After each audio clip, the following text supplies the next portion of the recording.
warahmatullahi wabarakatuh. Pertama-tama, marilah kita panjatkan puja dan puji syukur kita atas kehadirat Allah Subhanahu wa Ta'ala, yang mana pada hari ini kita masih diberikan nikmat, yaitu diantaranya nikmat iman, Islam, dan ihsan, sehingga kita dapat beraktivitas seperti biasanya. Selawat berangkaikan salam, tak lupa pula kita hadiahkan kepada junjungan Nabi besar kita, Nabi Muhammad SAW. Semoga dengan berselawat kepada beliau, kita mendapatkan syafaat di yaumil akhir kelak nanti. Amin, amin, ya Rabbal Alamin. Yang saya hormati Ibu Junaida MPD, selaku dosen pengampu pada mata kuliah Bahasa Indonesia, dan yang saya sayangi teman-teman saya sekalian. Sebelumnya, izinkan saya untuk perkenalkan diri saya. Perkenalkan, nama saya Rubiah, dari kelas Prodi Biologi 2, Fakultas Sains dan Teknologi, Universitas Islam Negeri Sumatera Utara. Adapun tujuan dari pembuatan video ini ialah untuk memenuhi tugas UTS pada mata kuliah Bahasa Indonesia. Sesuai dengan materi yang telah kita pelajari, di sini saya akan menjelaskan materi yaitu tentang paragraf. Bahasa mengenal beberapa istilah dan satuan-satuannya. Dalam bahasa, ilmu bahasa dikenal dengan satuan yang bermakna. Satuan bahasa dimulai dari bunyi atau fonem, kata atau morfem, rasa, klausa, kalimat, paragraf, dan wacana. Berdasarkan urutan tersebut, penulisan paragraf dan wacana merupakan urutan terakhir yang membentuk suatu pembicaraan dan tulisan yang kompleks sehingga menjadi satuan terbesar dari ilmu bahasa. Membuat sebuah tulisan memerlukan paragraf. Kita mengenal paragraf yaitu tulisan yang menjorok ke dalam.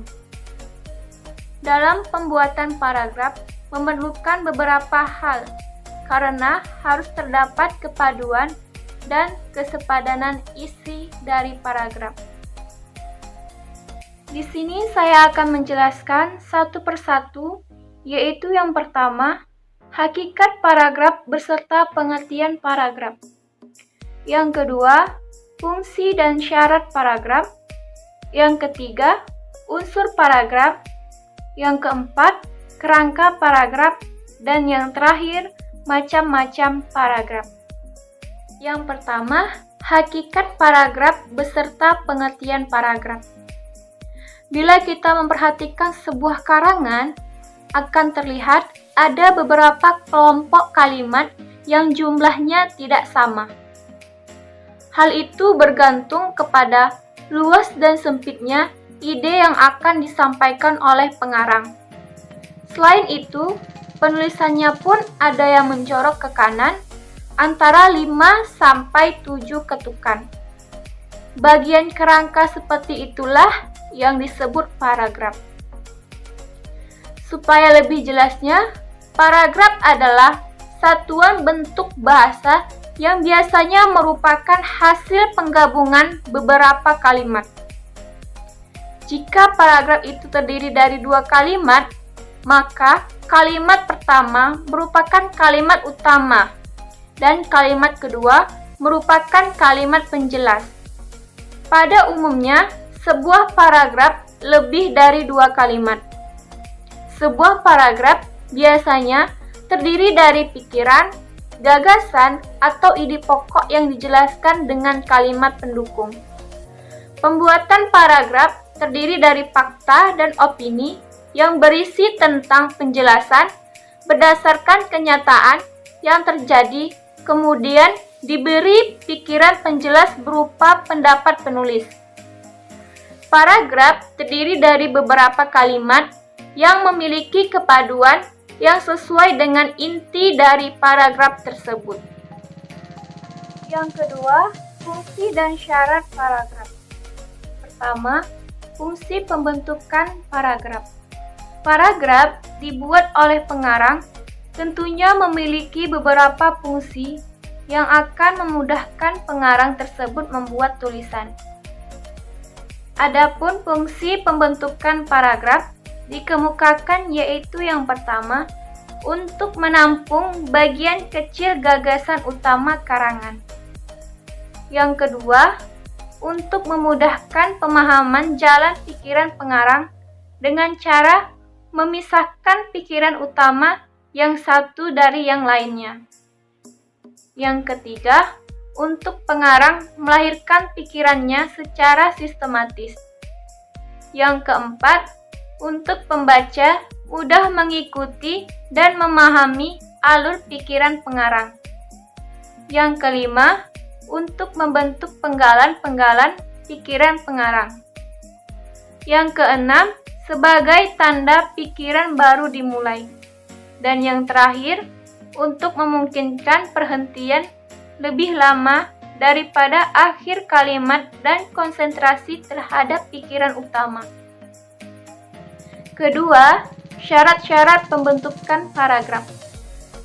Membuat paragraf, terdapat syarat-syarat pembentukan paragraf agar mempermudah penulis dalam menuangkan ide atau gagasannya dalam penulisan paragraf. Syarat-syarat pembentukan sebuah paragraf diantaranya yaitu: pertama, kesatuan atau dalam satu paragraf hanya berisi satu pikiran utama. Kedua, kepaduan atau hubungan antar kalimat dalam satu paragraf yang berkaitan. Ketiga, isinya relevan dengan karangan. Dan yang terakhir, pengembangan atau sebuah kalimat utama dalam sebuah paragraf dikembangkan dengan kalimat-kalimat penjelas. Menggunakan bahasa yang baik dan benar. Bahasa yang baik berkaitan dengan ragam, diksi, keefektifan yang pemakaiannya disesuaikan dengan situasi. Sedangkan bahasa yang benar, yang ketiga, unsur paragraf. Pembentukan paragraf yang baik kiranya memerlukan beberapa unsur, yaitu yang pertama, kesatuan. Kalimat-kalimat dalam satu paragraf harus menggambarkan hubungan dan menunjukkan ikatan untuk mendukung satu gagasan dan pikiran sebagai pokok pikiran. Kesatuan berarti ada hubungan mengenai masalah dan tema dalam pengembangan. Kedua, koherensi. Kekompakan hubungan antara sebuah kalimat dengan kalimat lainnya yang membentuk satu paragraf. Koherensi atau kepaduan yang baik terjadi hubungan timbal balik antara kalimat yang satu dengan kalimat yang lain. Misalnya, dalam kalimat awal menjelaskan tentang keindahan alam Indonesia, maka dalam paragraf tersebut berisi hal yang sama. Yang terakhir, pengembangan. Gambaran mengenai kesatuan atau penyatuan akan jelas terlihat dalam pengembangan paragraf. Informasi dan keterangan yang diberikan ada hubungannya dengan kalimat-kalimat yang harus berkembang dalam paragraf tersebut. Yang keempat, kerangka paragraf. Sebelum membuat paragraf, sebaiknya menyusun kerangka paragraf. Karena dengan menyusun kerangka paragraf, maka akan mempermudah penulis dalam membentuk sebuah paragraf.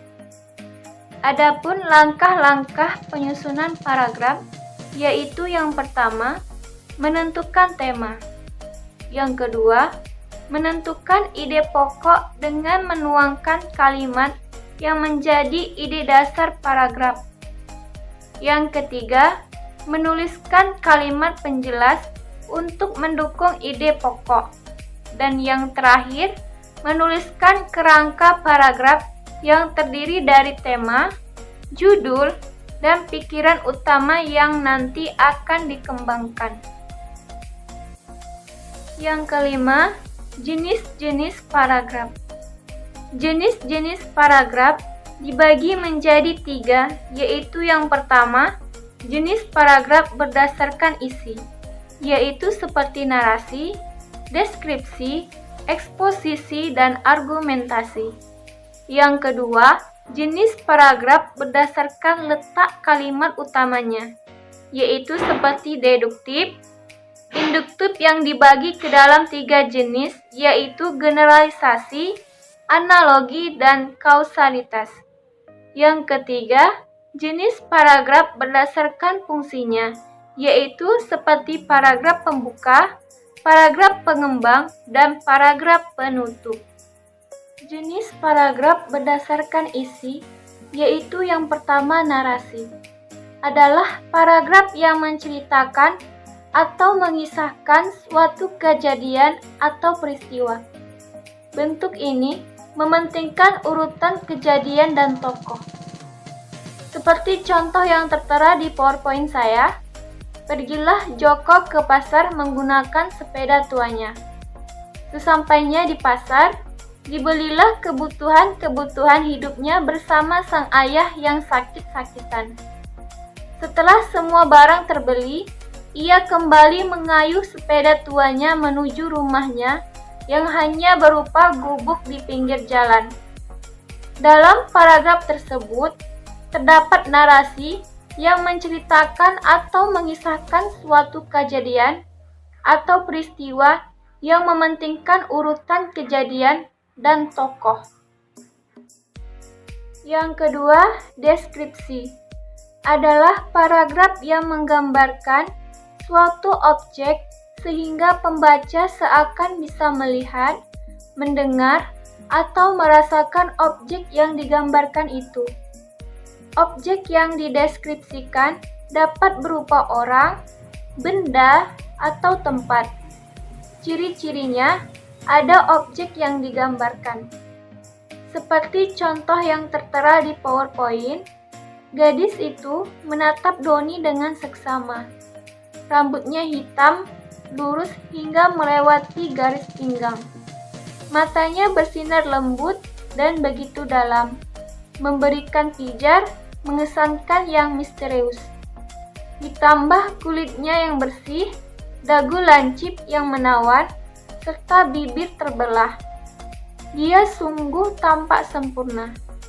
Dalam paragraf tersebut, terdapat deskripsi yang menggambarkan suatu objek sehingga pembaca seakan bisa melihat, mendengar, atau merasakan objek yang digambarkan itu. Yang ketiga, eksposisi adalah paragraf yang menginformasikan suatu teori, teknik, kiat, atau petunjuk sehingga orang yang membacanya akan bertambah wawasannya. Ciri-cirinya ada informasi. Seperti contoh yang tertera di PowerPoint saya, para pedagang sapi di pasar-pasar tradisional mengeluhkan dampak pemberitaan mengenai impor daging ilegal. Sebab hampir seminggu terakhir mereka kehilangan pembeli sampai 70%. Sebaliknya, permintaan terhadap daging ayam dan telur kini melejit, sehingga harganya meningkat.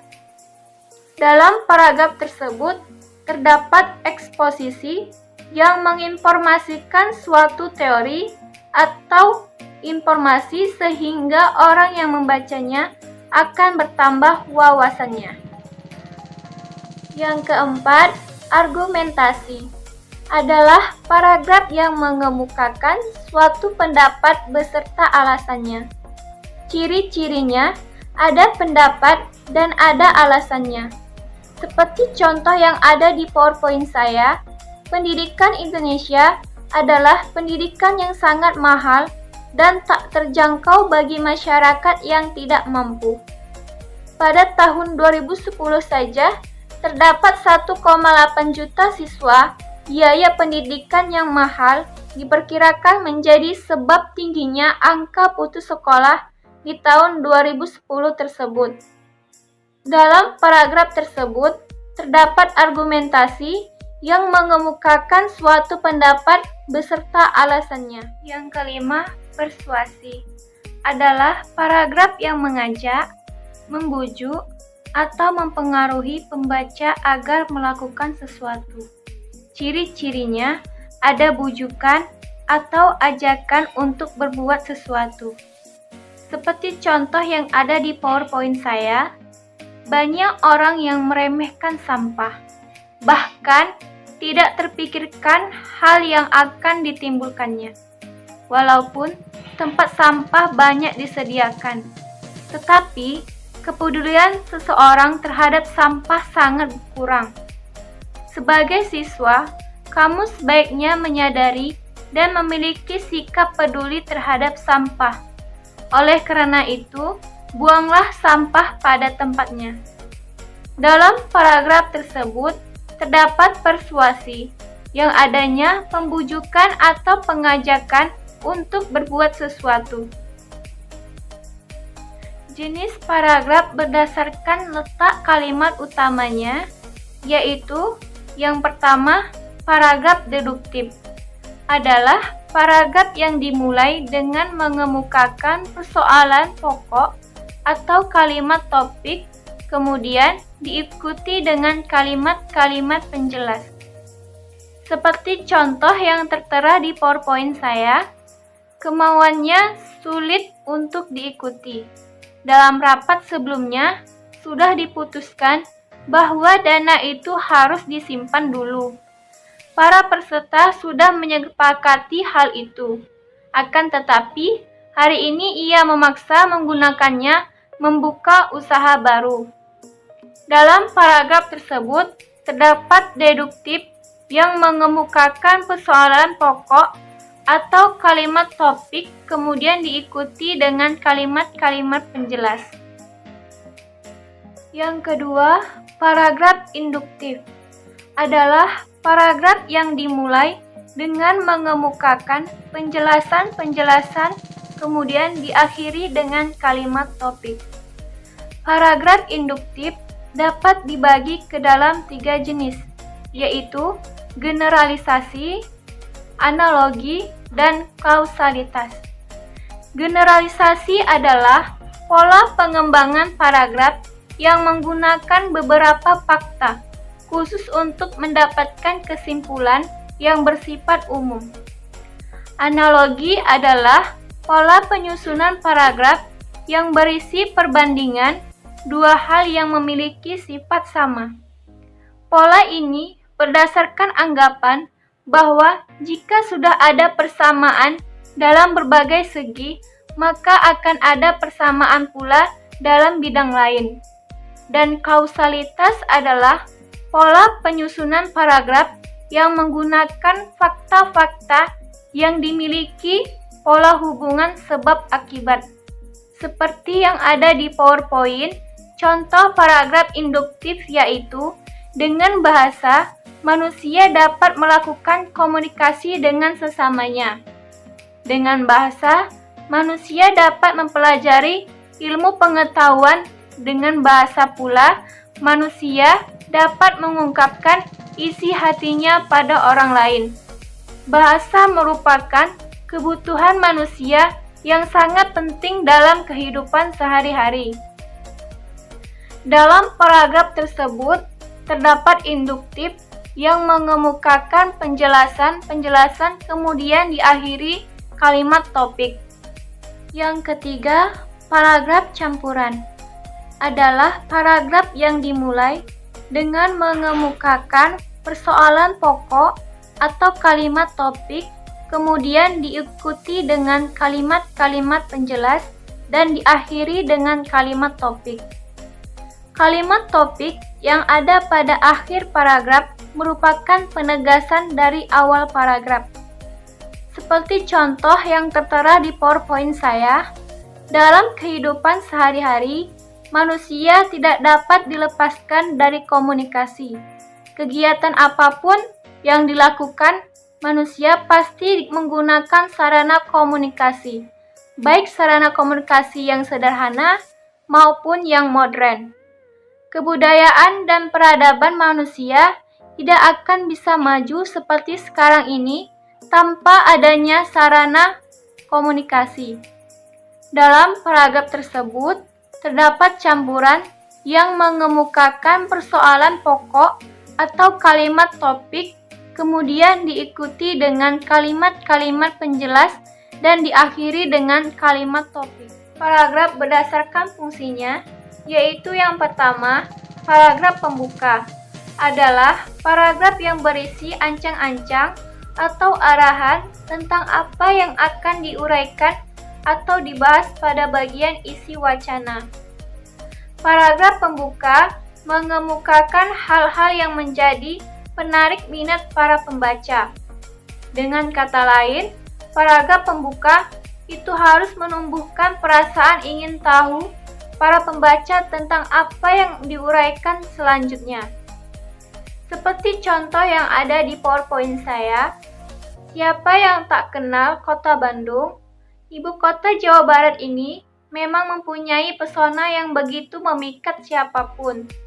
Mulai dari gemerlap kotanya, kulinernya, hingga tempat wisatanya yang ada di hampir setiap teritorial di kota ini. Di artikel kali ini, kita akan mengetahui beberapa tempat wisata yang terkenal di Bandung dan wajib untuk disambangi.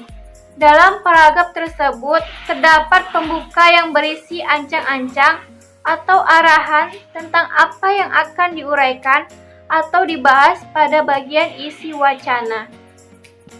Yang kedua, paragraf pengembang adalah paragraf yang berfungsi untuk mengembangkan isi wacana atau pengembangan ide-ide dan subtopik pembicaraan. Seperti contoh yang ada di PowerPoint saya, pohon kelapa dapat dimanfaatkan mulai dari daun, batang, hingga tandan bunga kelapanya. Batang pohon kelapa misalnya dapat digunakan sebagai kayu untuk rumah dan perabotan rumah tangga. Dari daunnya dapat dijadikan sebagai bahan pembuat anyaman seperti janur, ketupat, dan keranjang.